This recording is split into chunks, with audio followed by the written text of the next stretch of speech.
right, let's start. Welcome to episode 21 of Talking Prisoner. Now, bear with me because this is going to be a very big introduction, bigger than normal. Today, we have another special guest with us. This guest appeared as one of the most unusual inmates ever inducted into Wentworth. We'll leave you guessing while I do the introduction. Our guest has also appeared in City Homicide, Sea Patrol, Reef Doctors, the Dr. Blake Mysteries, and Superwalk. He is also a singer and has a hugely successful and prolific career in music theatre, both in Australia, the UK, and Europe, having been in productions such as Beauty and the Beast, Cats, Joseph and the Amazing Technicolor Dreamcoat, Grease, Sunset Boulevard, The Rocky Horror Show, Mamma Mia, Blood Brothers, and The Pirates of Penzance. Internationally, our guest has been in productions such as Calamity Jane, Romeo and Juliet, Andrew Lloyd Webber's The Woman in White, as well as performing in concert throughout Europe, including Rome, Paris, Edinburgh, and Cyprus, as well as frequent television appearances. We are, of course, talking about the hugely talented Michael Cormick, who played Ellen/Alan Farmer in Prisoner. Welcome to Talking Prisoner, Michael. That was a huge one. Hi, guys. I know, I'm exhausted listening to that. It's like, oh, wow. Yeah. Should have given that one to Ken to do. Nice to meet you, Michael. Lovely to meet you too. How are you both? Very well. Yes, well, we did actually fleetingly were in the same studio for your brief appearance on Prisoner. Uh-huh. Only 42 years ago or something like that? About that. Now, before we start, can we just tell the fans whereabouts you are at the moment, because it looks amazing behind you? Well, I'm just showing this. I'm in Byron Bay. I live up here in the middle of the forest, and believe it or not, it's starting to rain, but it's quite beautiful as long as that's not interfering with the sound. It's oh yeah, we're getting quite a nice little rainfall there. And yeah, so I'm here in Byron. Fantastic. Over to Ken. Can you tell us where you grew up initially? I grew up initially in Melbourne. I was born in a place called Dandenong Hospital in Dufton, and I'm one of 8 children, 5 older brothers, 2 younger sisters. Wow. And yeah, good old Catholic family. And yeah, so that's where I began. And I started really singing in church, even though I was a really shy kid and had to hide. I couldn't let the congregation see me, so I used to either have it back to the congregation or be upstairs and make sure I was heard but not seen. Wow. What was it like growing up with 8 brothers? Oh, sorry, 8 siblings. Yeah, I've got six brothers. The other 2. Well, look, I know no different. So for me, it was great. And as we've all got older, we're really good mates. And I've now got 17 nieces and nephews, and just had the 26th great niece. So it's quite a big, group there. Yeah. Any memories you can share of your childhood? Anything? Oh, wow. What can I tell you? I don't know. There are many of them. I mean, you mean as far as career goes, or just general life? Yeah, just general life as a kid. Something something fun. Something. Oh well, actually, it was pretty normal for me, I suppose. Except all my brothers were football champions, and that's the one talent I didn't get. And none of them have anything to do with the business, by the way. None of them can sing. Really? Nothing. Absolutely nothing. So I kind of came out of nowhere. It was something that was really unusual for my family to go, oh, wow, what's that? Yeah, so look, I used to, my brothers, fun story. I grew up in an area called Dufton, so fairly rough-ish, and my brothers were Sharpies and Skinheads. Do you remember the gangs? Mm-hmm. And they used to shrink their cardigans and had to be, really small. And so they were the gangs, and they literally were warning me, don't be caught on the street by us or the gangs because we can't protect you. So it was that kind of area, and I suppose then me, being a singer and all of that, it was sort of unheard of in the area, and really weird for a lot of people to kind of get their head around. So I was kind of the unusual kid, if you like. That didn't bother you, though. Oh, well, you know, of course it did. I mean, because you think, well, I'm a bit freakish, and what is this? But the interesting part was I sort of began singing in a school talent quest, you know, and they literally had to push me on stage. And the producer of New Faces back then, of course, you'd remember, with beautiful Bert Newton, who we've just lost, and very sad for that. And I was 14 years old, and the producer, John Proper of New Faces, was the judge at this talent quest at school. And unbeknownst to me, he had organised with my parents for me to go on the show. And so the next week they say, oh, let's go for a drive and you should wear something nice. Now, how suspect is that? With 8 children, they're taking one of them and saying, let's go for a drive. I was like, oh, there's something going on here. Anyway, we pull up at Channel 9 and I clicked. And anyway, I went on to win that episode, win the year. And that's when it began. Yeah. There's actually a photo, I think, front of Herald Sun of Bert and I, and there's some sort of caption of, you know, 2 moon faces, because I was 14 and had the same size, you know, face as Bertie did then. Yeah. So, you know, that was the beginning. And then my parents didn't tell my brothers that I'd actually won. So on the Sunday night, you know, you all sit around, you know, watching. It was pre-recorded on the Friday. And they were sitting around going, oh, how embarrassing is this going to be? And then they heard my voice and they were all like, oh, wow. And then when I won, the whole thing changed, of course, didn't it? You know, can we come with you next time? Can we do, you know? So then I had, you know, 5 older protectors, you know, that were always there for me. So it's great. Yes, lovely. You're right about Doveton. I mean, that's a big move. I mean, Doveton is still, you know, like it is. I mean, you know, Careful. I won't say it's a beautiful area. No. Yeah, it is beautiful, isn't it? Yeah. Remember what you did on New Faces, the act that you did? Or? Yeah, I sang a song called My Sweet Lady was the first thing I sang. Wow. And then I sang 3 times a lady when I won the whole year. Yeah. Fantastic. Then I was on a roll, and then I went on Young Talent Time, Search for a Star, and I started winning all these talent quests, and you know, of course, all the loot, you know, which is great. Won a car, trip to London, all of those things. Yeah. Amazing. Wow. Fantastic. Back to school for a moment. Did you have a favourite subject at school? Music and drama. You know, yeah, that was my thing. And I left school very early, actually. Really, what was it? We used to call it Form 4, was it? And then we used to go to Form 6. Yeah. And I can't believe my parents let me do it, but they did, because I started working as a performer at 15. Oh, 15. Wow.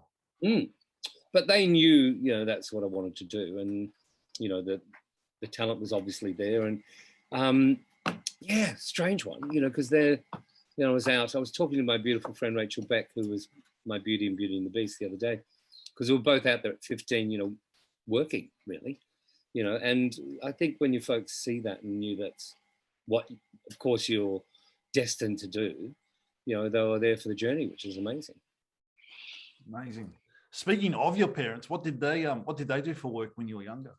Dad was a bricklayer, and Mum, really, with that many kids, no, she wasn't always a housewife. She actually worked at the fruit and veggie market.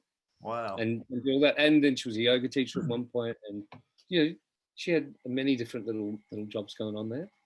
And you know, I can't believe when you look at the photographs of all these 8 kids all dressed perfectly and in prams, and it's like, wow, how did you do it? You know, but it's that stoic era, wasn't it? You know, where they just did it, and amazing.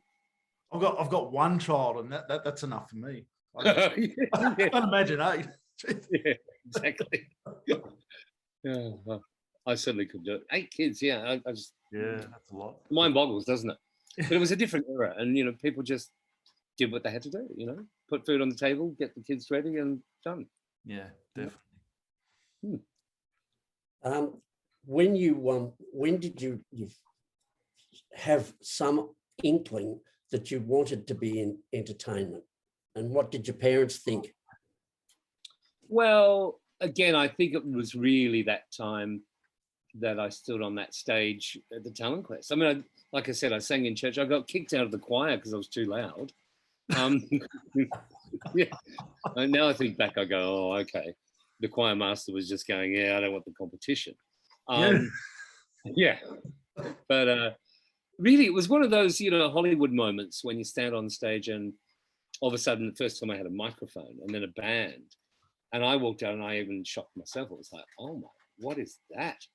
And it's an energy. Like I still say, performance is an incredible energy exchange, and when I felt that, then I was hooked. That was it, So probably around 14 where I went, okay, this is it. I'm never going back from this. Too good. That's great. Any hobbies? Do you have any hobbies apart from obviously performing all the time? Do you have spare time? Well, look, and recently we've had a lot of spare time. Yeah.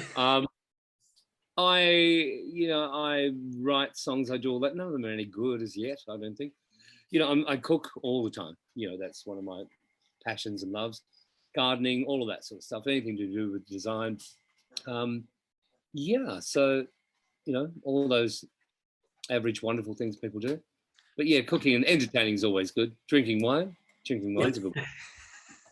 Speaking of cooking, that was one of my questions. What do you like to cook? What's your signature? Oh, look, I don't know if there's a signature. I'm really into the Asian flavors at the moment. Like, this, I'm going to make it tonight, actually, for my friends who just arrived.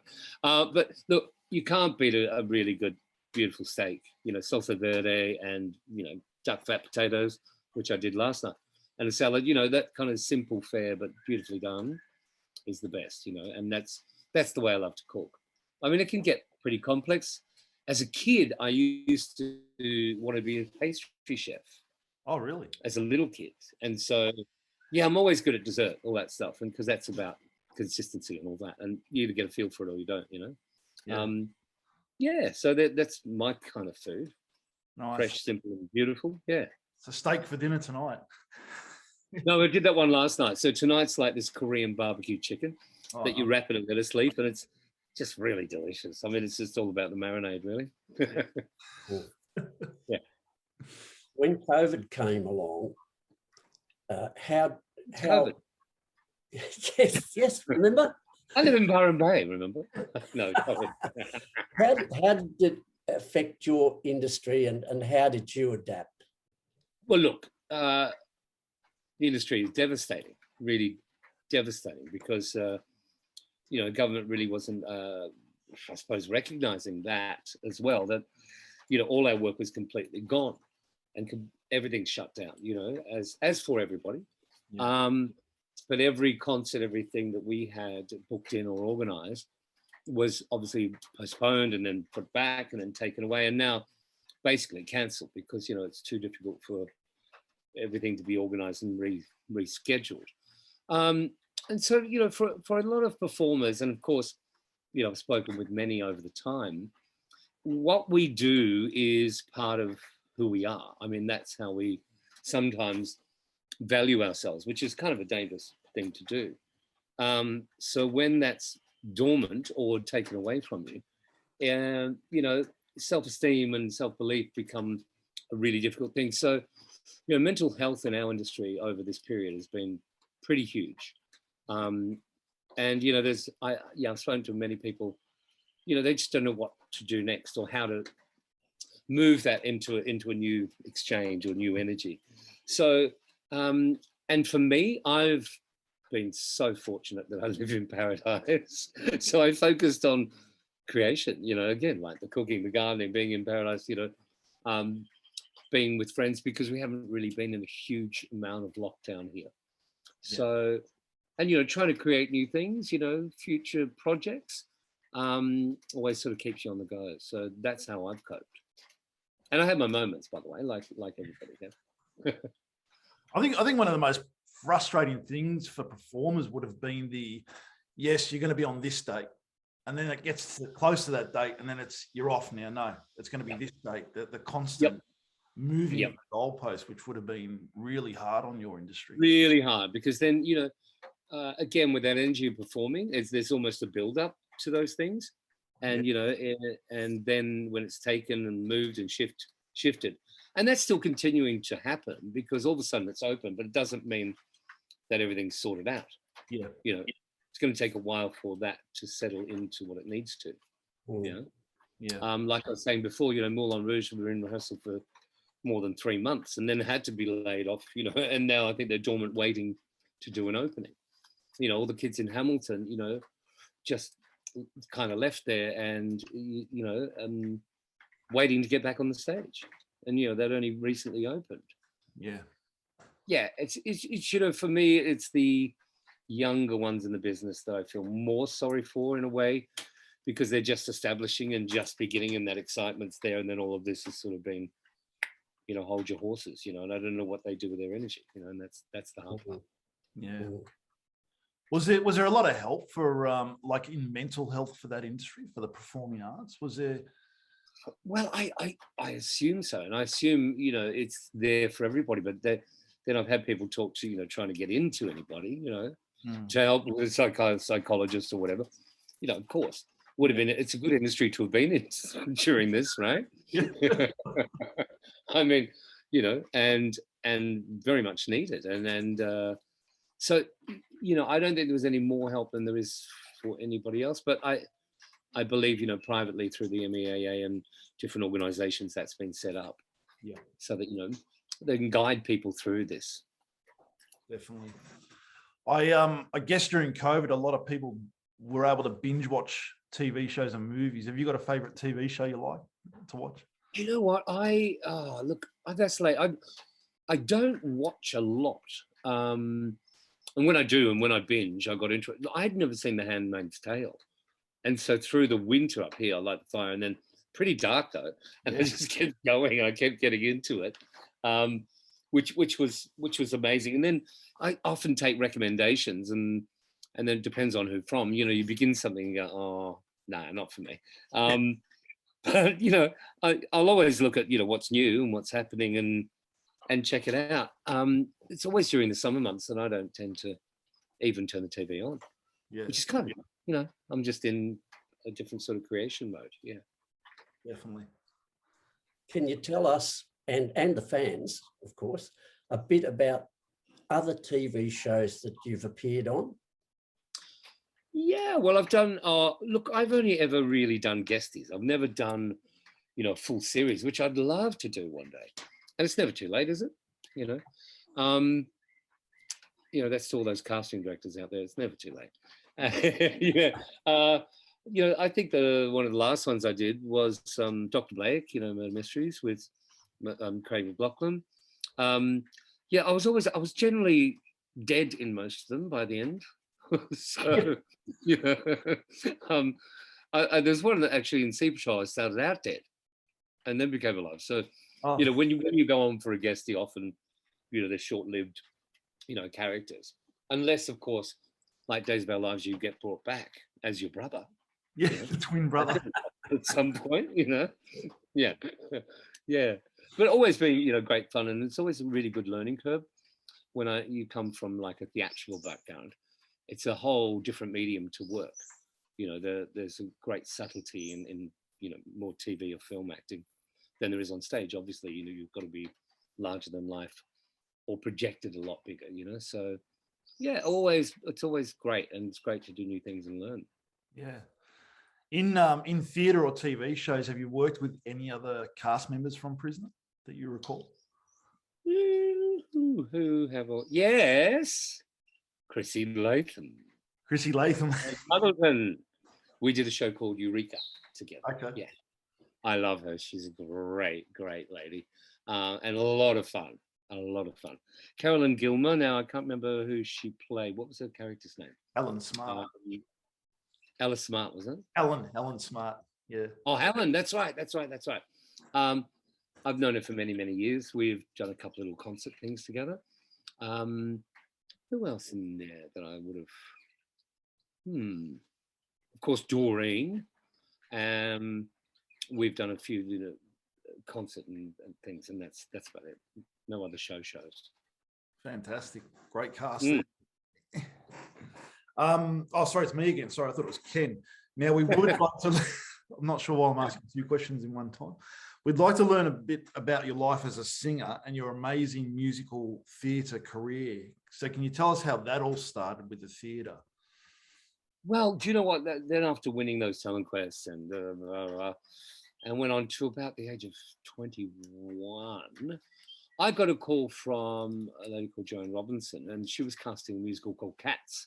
Oh, wow. And I you know, kind of pushed myself to learn to dance a little bit with the Tony Bartuccio dancers, and did a lot of those sort of things on Channel 9 and Bert Newton Show, Mike Walsh Show, Don Lane Show, all of those. You know, the variety, which we need to try and get back into our living rooms, don't we? So, you know, I kind of had a little bit of that dance experience. And I got a call saying, can you come in and audition for Cats? And I thought, I don't want to do musical theatre, no. And they kept calling me. So I went in, and that was my first musical, was Cats, and I played Monka Strap here in Australia. Then straight after that, I decided to go to London, seek fame and fortune. Neither of which happened, but yeah, that's when I, you know, the whole London story is then the whole London story. I mean, if you want to hear any of that, I mean, or do you have other questions? I'd love to hear about London. Yeah.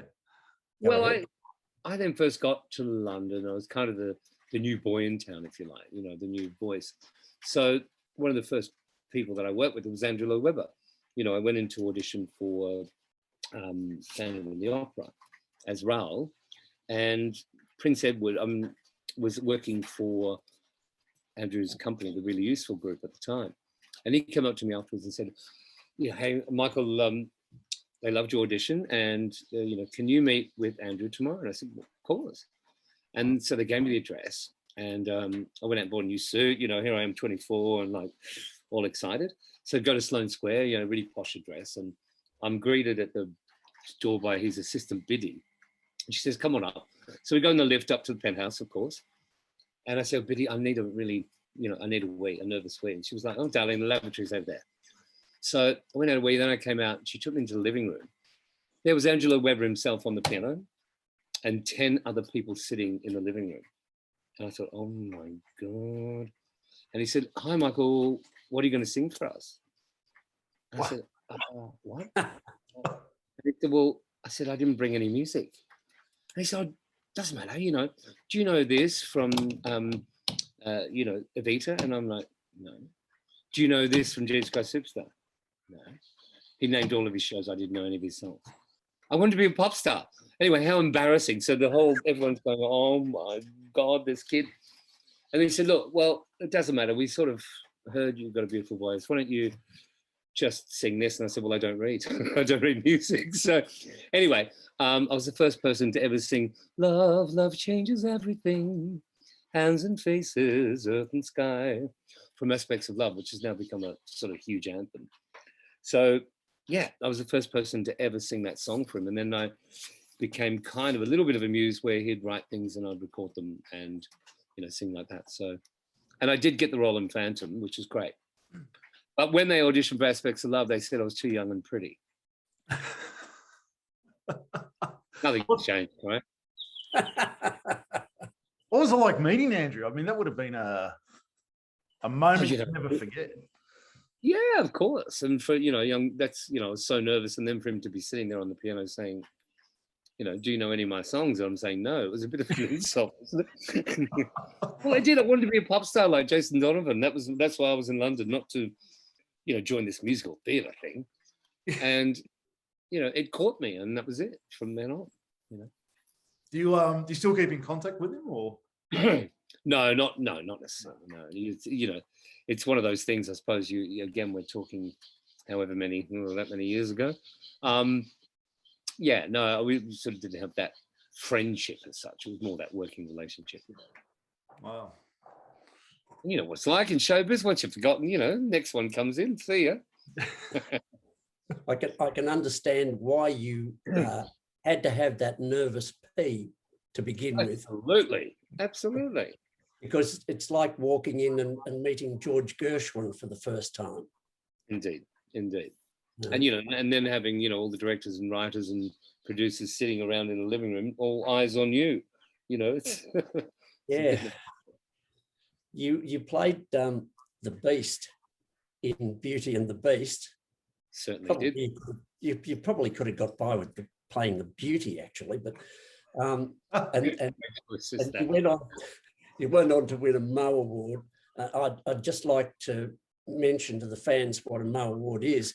In the 1960s and 70s, entertainment-wise, New South Wales clubs were the mecca of variety acts and drew massive crowds, presenting 2 to 3 shows per week, with as many as 5 performers on the bill. But there was no acknowledgement for these shows or kudos for those responsible for them. Johnny O'Keefe was elected chairman at the suggestion of Don Lane, and they called it the Mo Award in honour of Australian comedian and vaudevillian Roy Reen, known as on stage as Mo Mackackie. The first Mo Awards took place at the Revesby Workers Club in October 1976. What was it like to win a Mo? Amazing, like winning any award, I suppose. And that's not the reason you do the work you do, but to be recognised in that form, and within the incredible company I was with. It's always an honour. There's another guy from the show. Look, he was this newcomer, and he got a Mo that night as well. And yeah, he was in Beauty and the Beast. And what's his name again? Hugh Jackman. Oh, who? Hugh Jackman. Hugh Jackman. Vaguely. Yeah. He's done a couple of things, hasn't he? Yeah, so we were doing the show together and we both won that night. It was a pretty great night for, our show. It was like, yay, we've got a couple of winners. So it was lovely. Wow. Fantastic.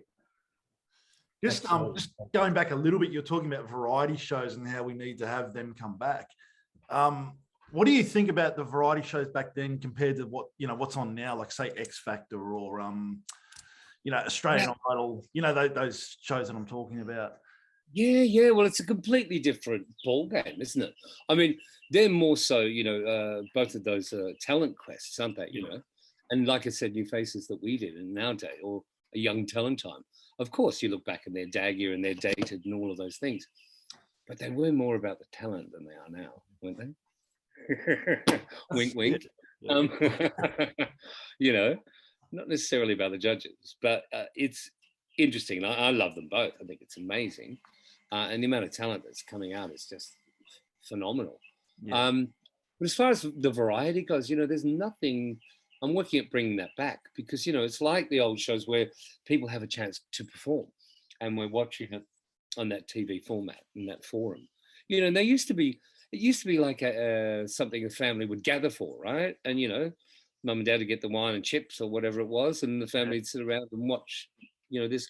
Graham Norton is the closest to that, these days, isn't he? But again, we don't get a lot of that musical variety type experience within it. So yeah, I'm working on something at the moment that, fingers crossed. Really?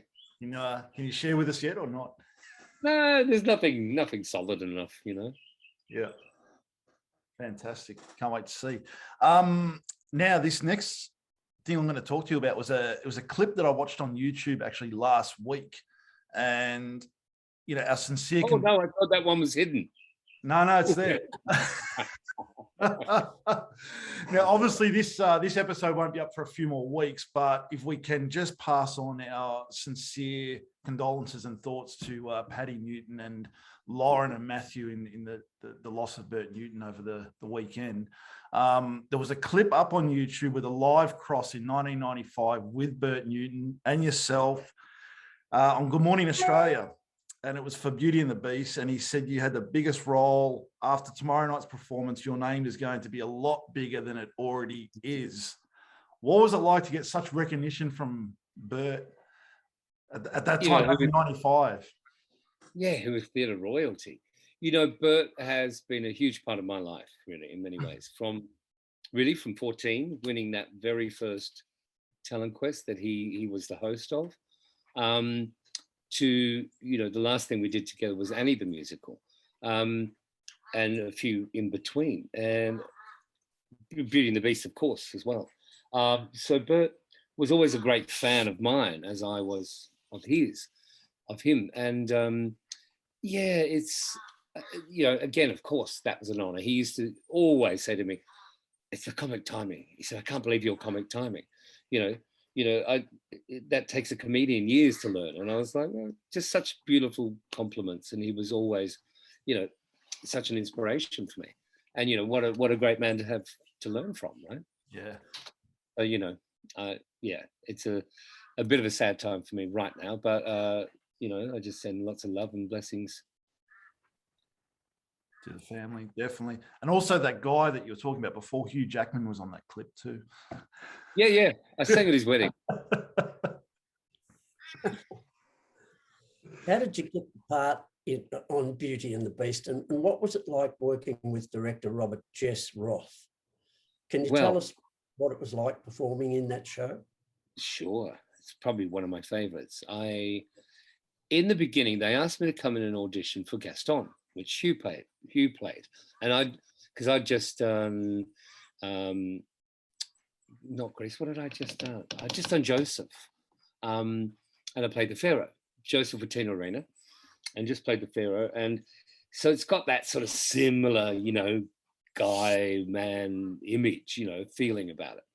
And so they asked me to come in and audition for Gaston. And then I listened to it and I went in and said, I don't want to play him. I want to play the Beast. I want to do the other one.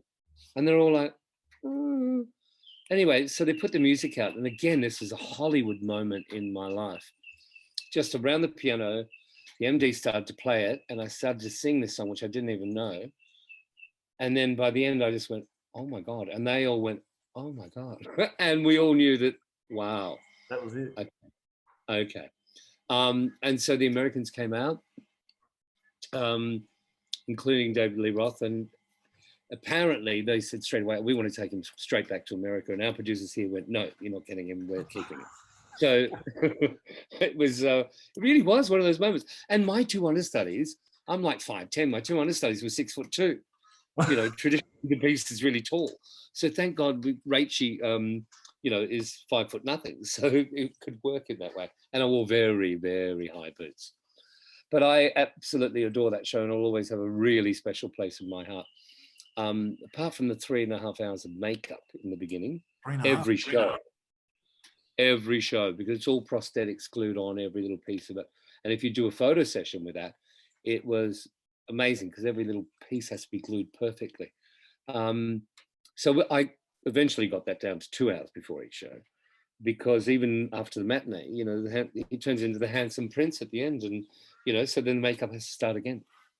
Wow. So they'd buy me a piece of steak, and I'd have to try and chew it while they're, you know, doing that, and and off we go again. Glamours of showbiz. That I did for 3.5 years, and yeah, I'm really proud of that. I love that kind of character, very much like the Phantom, you know. Somebody said to me once, you know, you're not a bad looking guy. How come they keep covering your face in, you know, prosthetic makeup? I was like, hey, it's just the luck of the draw, right? Yeah. You've performed also in Europe, Rome, Paris, and Cyprus, and you know, some amazing places. What was it like performing in those countries compared to performing in Australia? Well, look, audiences are audiences, regardless of where you are. The European tour that we did from the West End was, you know, had a 100-piece orchestra, Italian orchestra, and 100-piece Italian men's choir. Wow. And the thing was that we traveled through Italy, Sardinia, and Sicily, and did all the town squares. So it was free concert for the people. And there would normally get opera, you know, so they weren't used to musical theatre. And because my voice is quite big, and in that sense, they'd get these musical theatre numbers, they went crazy. So it was what a beautiful memory for me. And during the summer, of course. So it was just a magical time, you know. I really, really loved that. And a lot of the other countries like Denmark and you know, Copenhagen, where I did musical chairs, you know, of course the cultures are different, but people who love theatre. Yeah. What was Sicily like? That would have been amazing. Beautiful, yeah. Really beautiful. But they did lose our luggage on the way there. And there were the 4 of us from the West End, including another Aussie, Caroline O'Connor.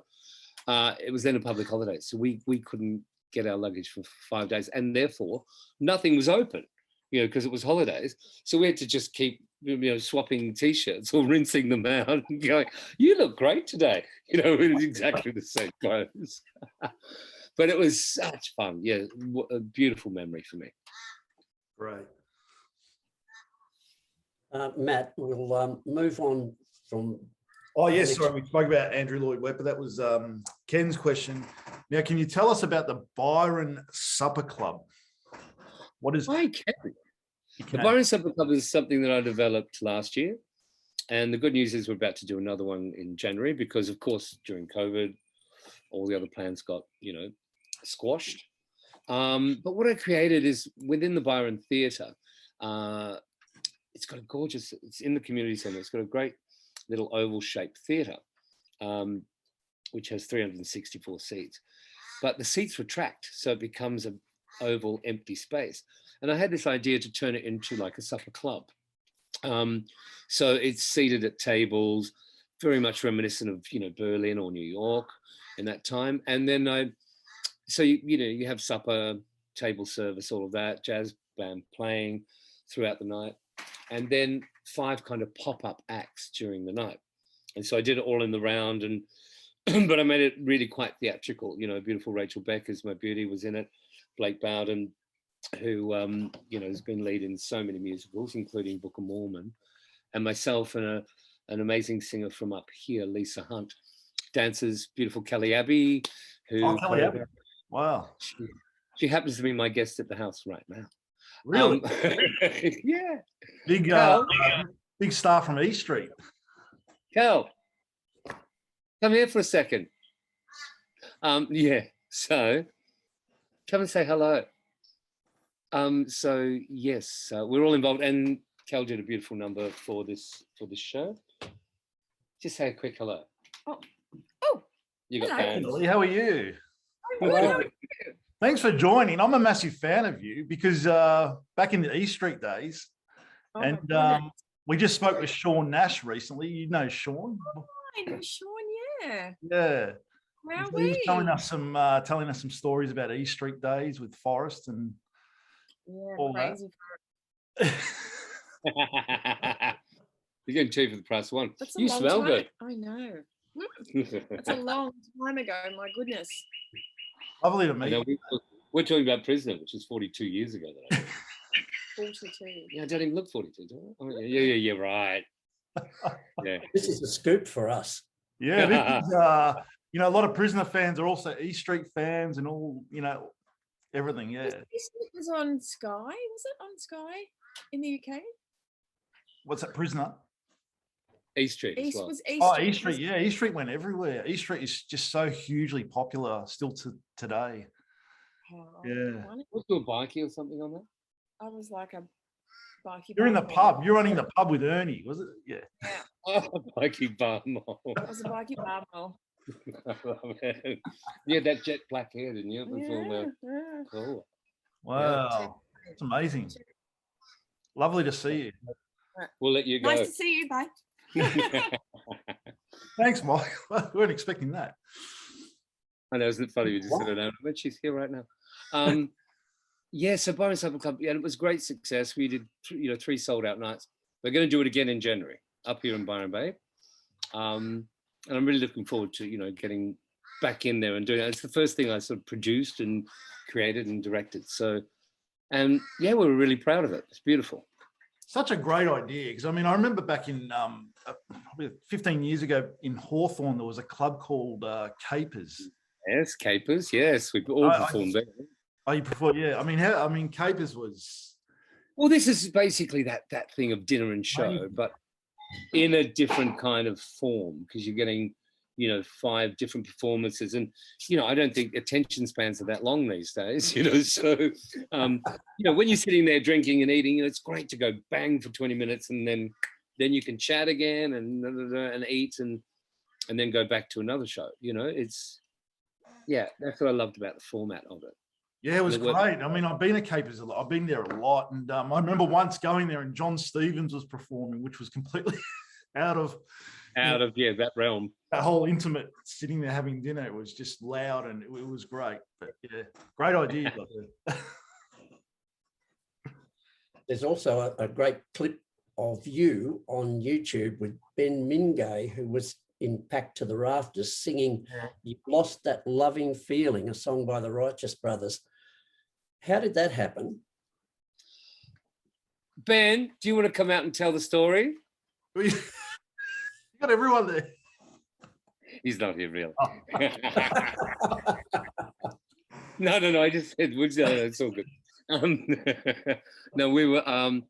That's this little show that I did. I think it was called Show Queen on Oxford Street in Sydney, and I said because Ben's wife at the time was an amazing singer, and she was doing backing vocals for me, and he came over to drop her off one day, and I went, "Oh, hey, why don't you get up there and sing a song with me?" And I'd love to. So, yeah, that's how that happened. Literally, that was great. That clip, I watched that. It was yes. He's got a great voice. I love Ben. He's great. Yeah, good man.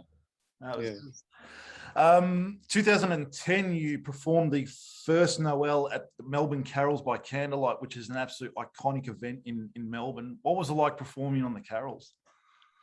Look, I did it for 10 years, I think, at one point. They won't let me on these days, but I did it for 10 years straight. Always amazing. Do you know what? That's, for a lot of people, the most nervous I've seen a lot of people ever.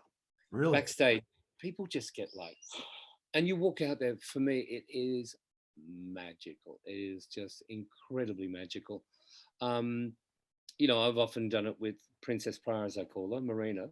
And, it's a treat. It's always an incredible treat to walk out there. Again, it's energy. It's almost a little bit like a spiritual experience. Everyone there with those candles. It's just so beautiful. Yeah. So it's such a beautiful thing to do. And you would have worked with Dennis Walter on there at some stage?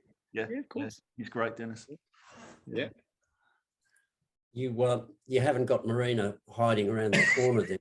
Well, no, she just called me instead. I did speak to her this morning. Now, are you going to ask what's it like to work with her? I am.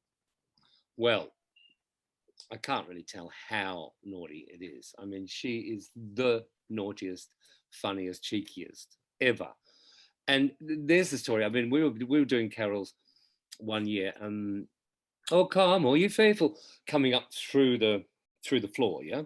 And our manager is Mark Gogol, same person manages both of us, and she'd had a third child.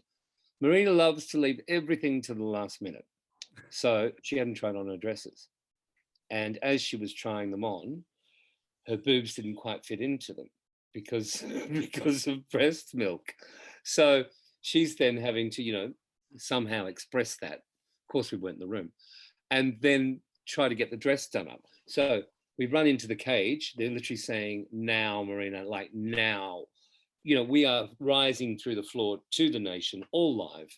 And she's just getting into the cage. Our manager is there, zipping up the back of her dress just as the cage closed and we go out to the air. Before that, she's laughing like crazy. And then the wind blows and there's Princess. The whole performance, all I could look at was her boobs, wondering when they're going to pop out.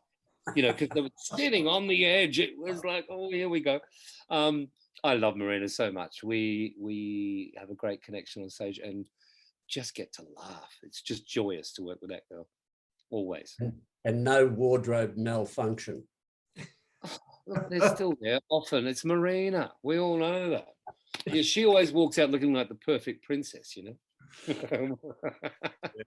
Amazing. Now, I found some interesting comments about you on online. Now, they're all good. Oh, not again. I told you I got rid of those. No, someone left. Do you mind? I just want to read them out for the fans, actually. So Kate Herbert from the Herald Sun Theatre Reviewer said, "For my money, Michael Cormick is the one to hear." Oh. And then... also, Broadway World, or is it Broadway World? Sure, it's probably Broadway World. Says Michael Cormick's voice is quite simply one of our finest. Oh, Love him. And Simon Paris from Theatre People said Michael Cormick is all class. That's a lie. That's a lie. Jan Chandler from the Australian Stage says a superb rendition of The Phantom. The audience burst into spontaneous applause. James Wenley from Theatre Scenes. Michael Cormick is one of the best I have ever heard. I've got to pay these people sometime. Pay them or not? No. Yeah. Oh, you don't? Not yet. Theatre People says Cormick, a crowd favourite from his first appearance. And the last one, the Herald Sun, said his voice is hypnotic and rich with an extensive range and exceptional control. Now, that one we did pay. No. Have you finished embarrassing me now? No. Yeah, that was the last one. I'm blushing. That's all good. I mean, beautiful. Beautiful. Just gorgeous. We didn't get any of the bad ones, right? No, we weeded those out. Now, let's get to one of the great Australian TV shows of all time, Prisoner. You appeared in only 3 episodes of Series 5 in 1983. How did you get the part of Ellen Farmer, and had you auditioned for any other roles before that? No, I hadn't auditioned for any other roles. If I remember correctly, now Carolyn Gilmer is the wife of Tony Bartuccio. And like I said before, I was doing dance class and all that stuff at the time. And she's the one that said, hang on, they're looking for a boy who could be pretty, who looks your age, and I'm throwing you in there. So that's how I got to audition, yeah.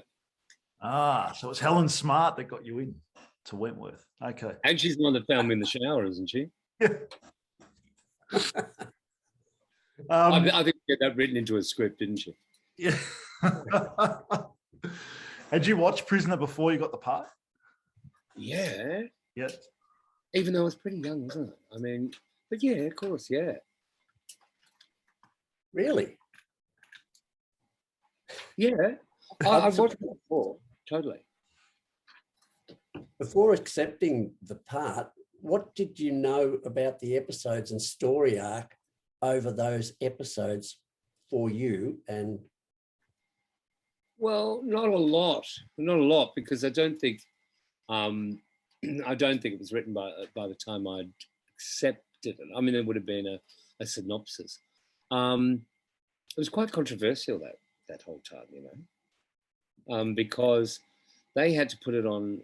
They had to advertise that I was a boy, because the scene of me making love with my girlfriend, and the freak watching, you know. So it was very, you know, controversial, I suppose, because they'd never had sort of any form of lesbian, I suppose, on Australian TV. And not that I was, but that's what it would have looked like. Yeah. Wow. So when you say controversial, was it like, you know, the public, or was it the... Yeah, the public. Well, it would have changed the viewing rating.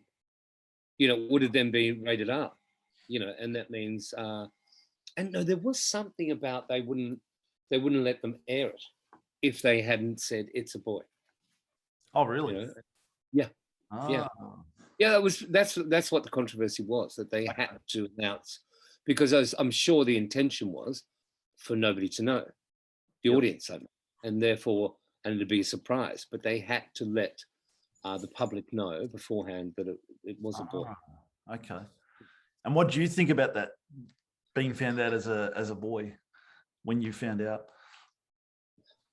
Look, again, I was pretty young. I mean, I was just excited about it all, really. You know, and it was like, you know, quite cool, you know, to have been in that sort of role and on TV. Yeah. You know, when you're little, pretty exciting. Did you ever wish your character had a bigger part, or were you wanting to be in it on Prisoner longer than you were? Well, of course, darling. Everybody wants a bigger part. But I should have called my agent at the time.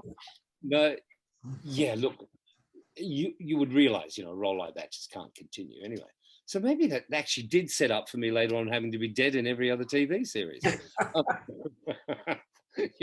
Well, they couldn't really keep him, could they? I mean, interestingly enough, I haven't watched all of Wentworth, but then they had the, male, I don't know what to call it these days. I've got to be careful.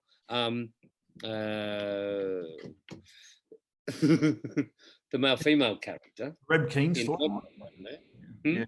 Are we talking about the Reb Keen storyline in Wentworth?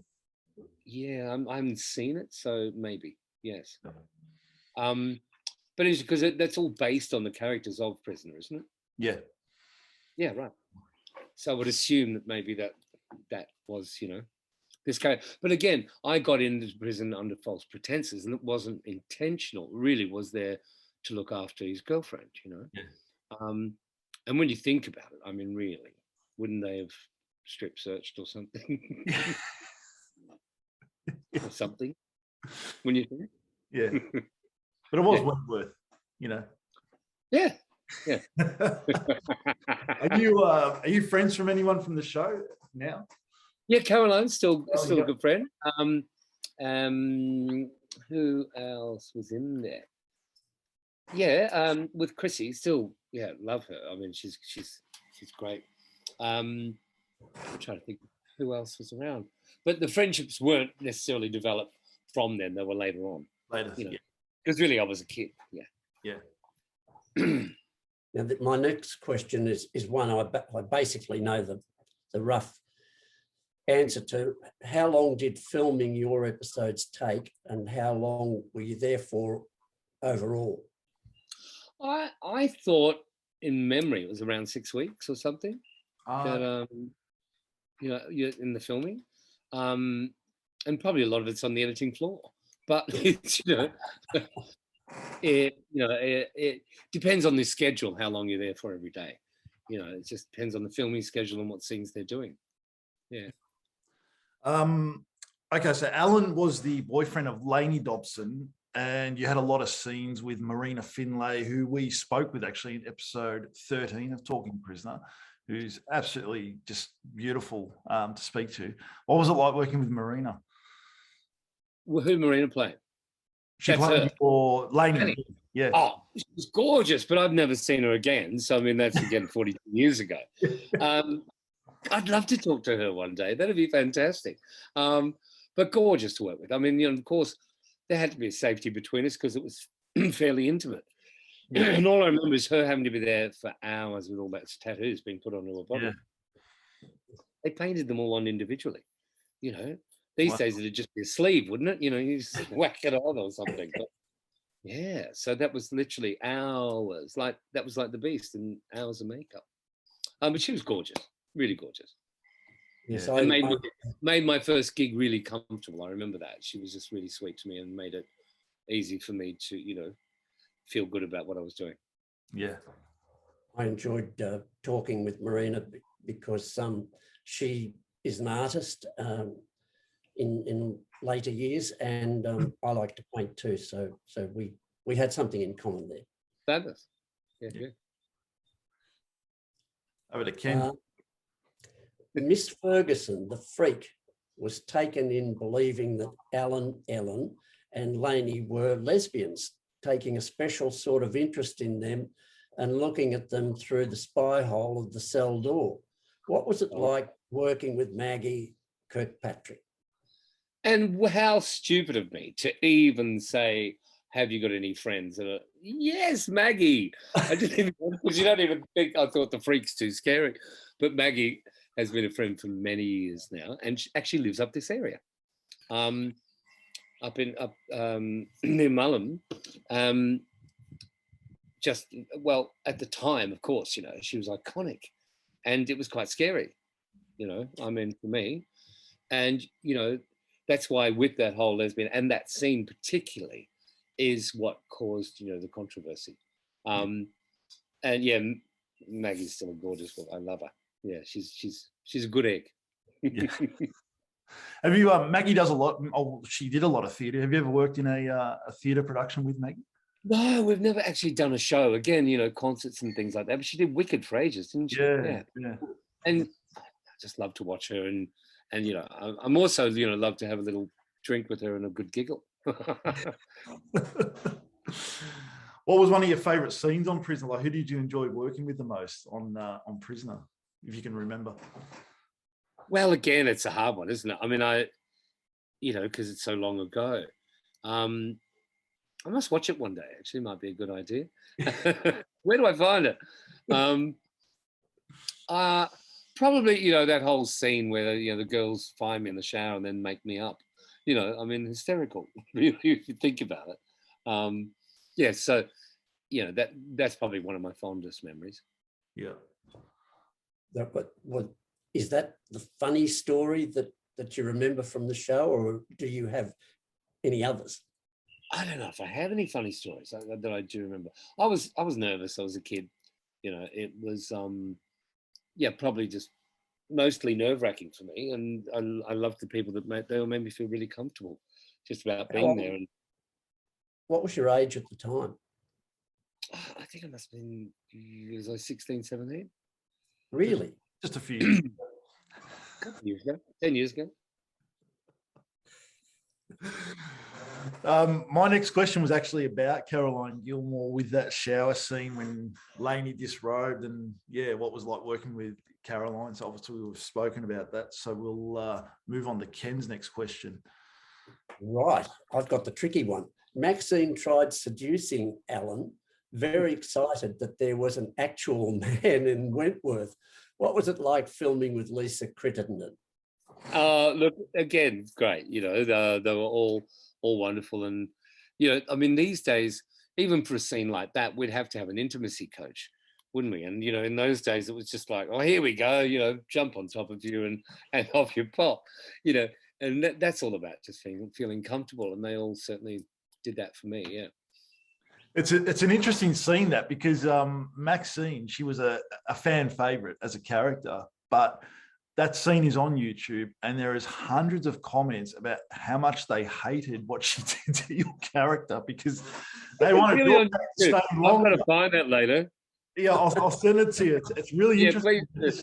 They just go, why did she have to do that? We wanted Ellen in longer, you know, and now she. Yeah, right. Yeah, she ruined it all. Ruined it all. Yeah, I blame her, you know, because I could have been in that show for years. Yeah. That was funny. Directors and crew on the show, what was it like working with them? Again, you know, I'm just grateful everyone made me feel comfortable. You know, it's as simple as that. And one of my favorite characters, though, is Lizzie. I mean, let's face it. What was her name again? Sheila. Oh, Sheila Florence. Oh my God. And I love the fact that you know, she actually spoke with quite a posh accent, you know, offset, and then gets on there and there's Lizzie. And I remember going, oh my God, that's so surprising and amazing. Yeah. So yeah, lovely. Yeah, we'll hang on to that little bit there when we do a remembrance of Sheila sometime in the future. Yeah. Right. Did you ever meet any actors on set or around the studios that you never actually did any scenes with? I couldn't remember that, to tell you the truth. I wouldn't remember back then. It was just exciting always being, you know, in the studio. Yeah. Do you have you ever been recognised from the show to now? Ever? No.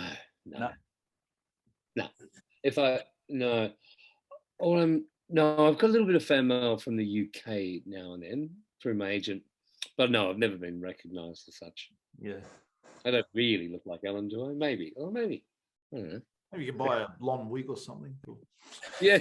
Whack that on. That was my real hair, by the way. Oh, was it? Yeah. Oh, well. I was pretty boy once. Yeah.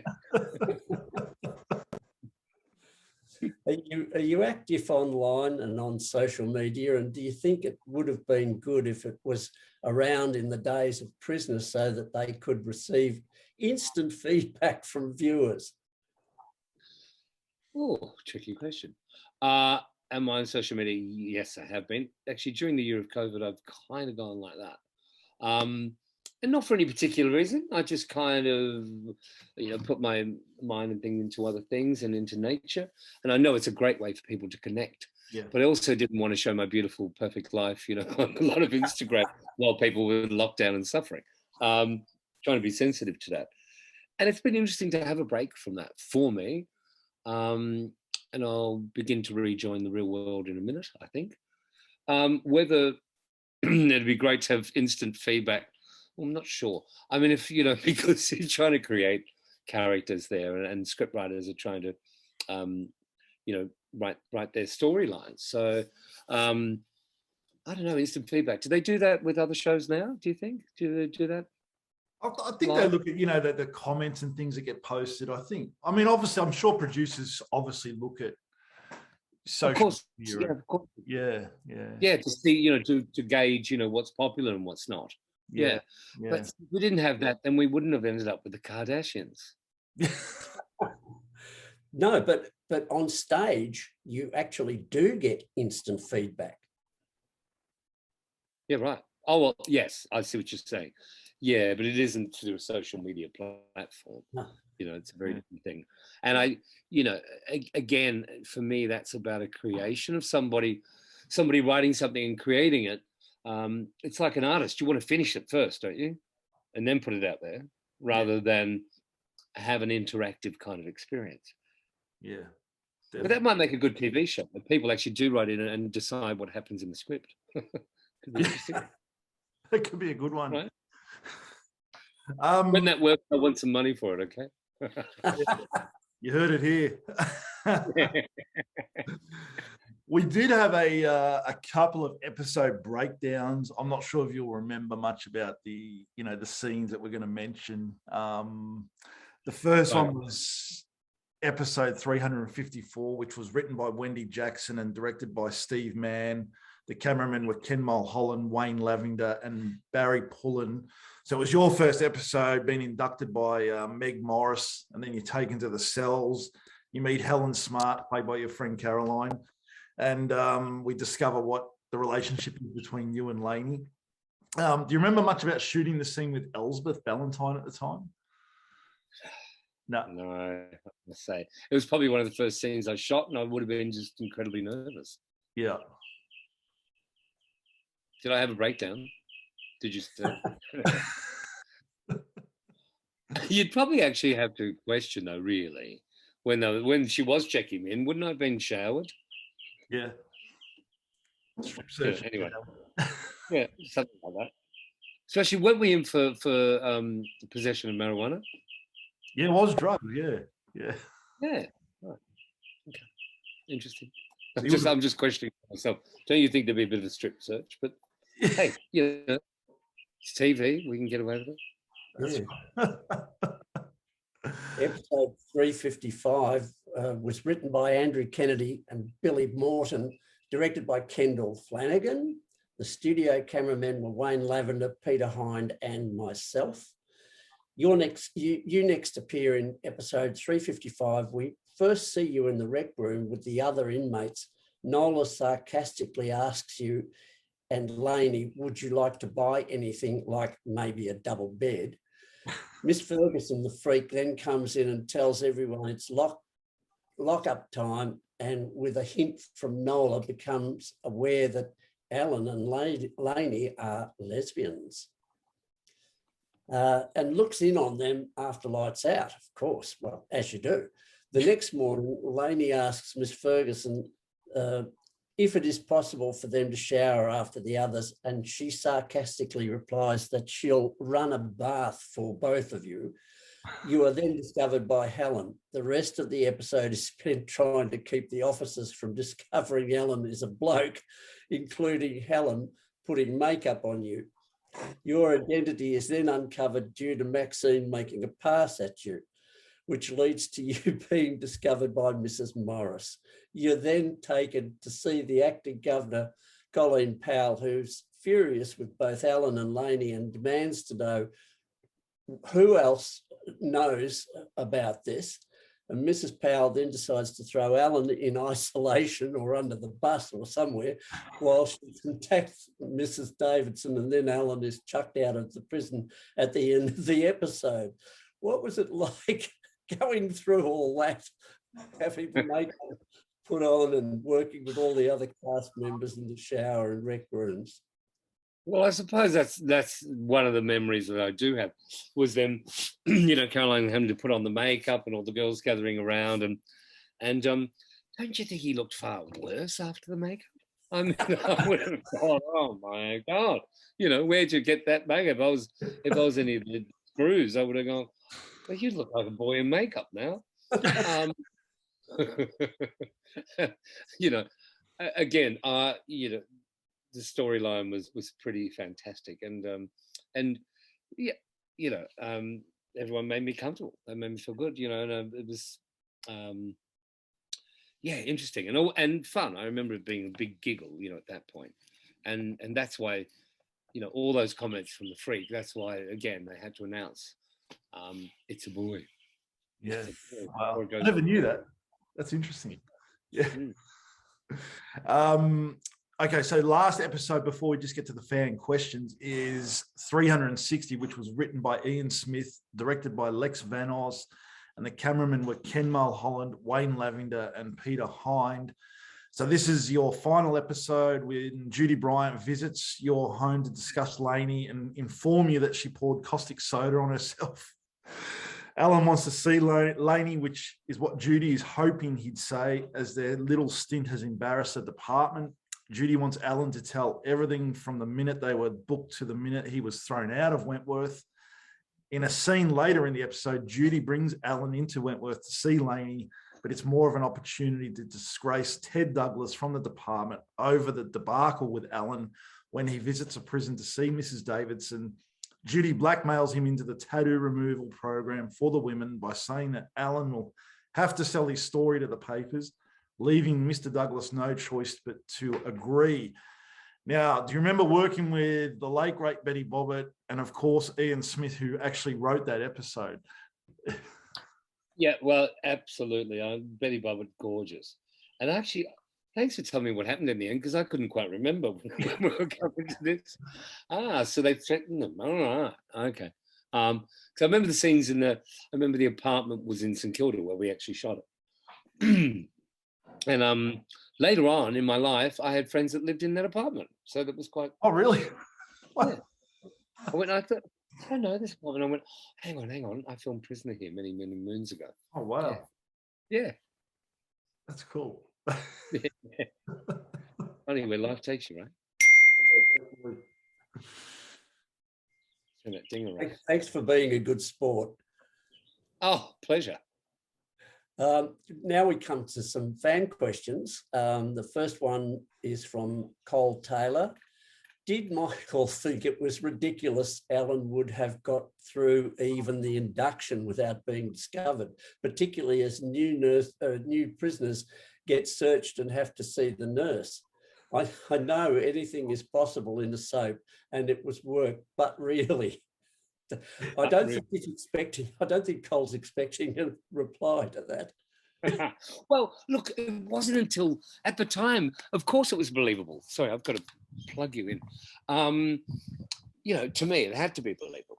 But later in life is when I thought, oh, come on, you wouldn't be able to, that's not really plausible, is it? They'd have you there to be able to check you out. Sorry about that. That's okay. We're nearly done. Sorry, I know we've held up your time. Ben Mangay, get out. No. It's okay. The next, well, it's a comment actually, and there was a lot of comments like this. Anthony Winfield said he's aged very well, and there was a lot of other comments from fans saying how good you look and how amazing you look. Oh my God! Okay. Yeah, I didn't. Yeah, it was a lot. Until they see this, right?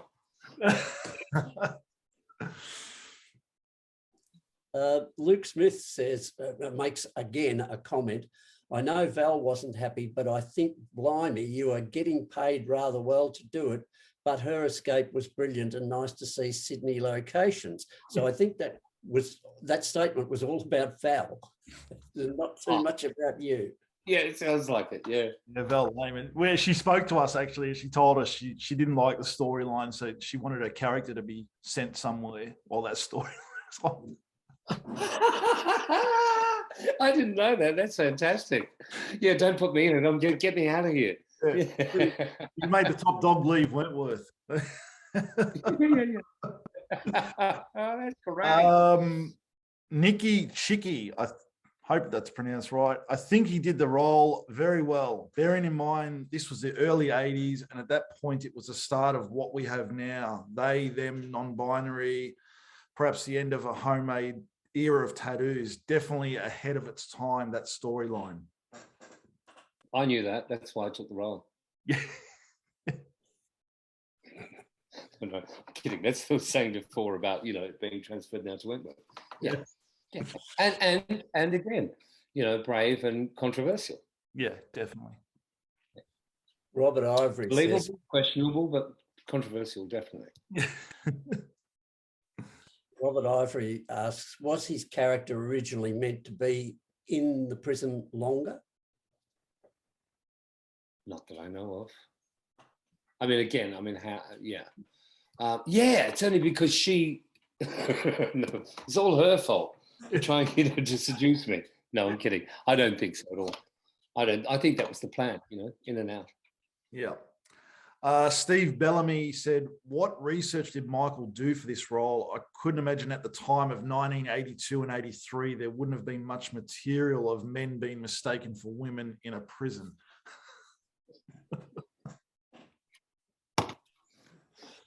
Yeah. He's right. Yeah. Yeah. John Walters also chimes in here with, Meg was overall rather useless. If she was half good, she would have taken one look and thought, East German athlete, maybe? A question from me. Can you ask Michael if the other cast members pulled his leg? In other words, took the mickey out of you. Well, look, again, I wasn't aware of it because, I was pretty young and nervous, and, if they were, I probably wouldn't have been aware.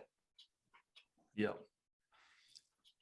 The next fan question was from Nigel about Wentworth, which we've spoken about, so we'll leave that out. And the last question, is there anything that you're currently working on that you could share with the fans apart from the Byron Supper Club?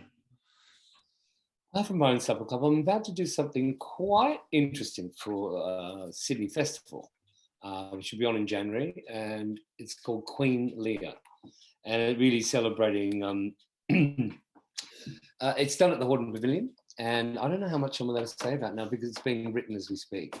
Okay. So just it's an interesting project, and it's kind of a celebration of that whole Mardi Gras era. Yeah, I'll be careful how much I say because I'm not sure if I'm meant to say anything. But yeah, that's what I'm working on. That's what I'm working on. And maybe a little something that's going to be in the harbour in Sydney this year. So, yeah, exciting times. Good, we're back. Work's coming back. Fantastic. Well, thanks for joining us. It was absolutely an honour to learn about your life, not just Prisoner, but all the amazing theatre productions you've done and TV shows and your life in general. Yeah, it was an absolute honour. And it's lovely to talk to you guys. Yeah. Wonderful to speak to you after 42 years. 42. To actually speak with you. Absolutely.